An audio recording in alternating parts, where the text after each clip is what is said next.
Әл-Ихлас сүресінің құдіреті. Кім Ихлас сүресін 11 рет оқыса, Алла тағала оған жұмақтан үй салады. Кім Ихлас сүресін оқыса, оған 3-ші Құранды оқығандай оқылады. Егер 3 рет оқыса, бүкіл Құран оқылған болып оқылады.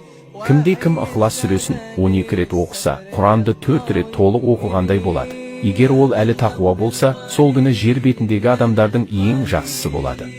Егер мұсылман күн сайын 50 рет Ихлас сүресін оқыса, қиямет күні оның қабірінің үстінен жоғарыдан тұр, Аллаға мадақ айтушы, жәннатқа кір деген дауысы естіледі.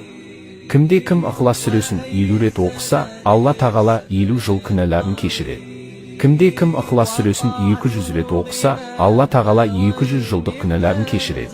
Кім Ихлас сүресін 3 рет оқыса, белгіленген ауру кезінде ол шахид болып өледі. Кім төсекте оң жағымен ұйықтар алдында Әл-Ихлас сүресін 100 рет оқыса, қиямет күні Алла тағала оған: «Құлым, жәннатқа оң жағынан кір» дейді.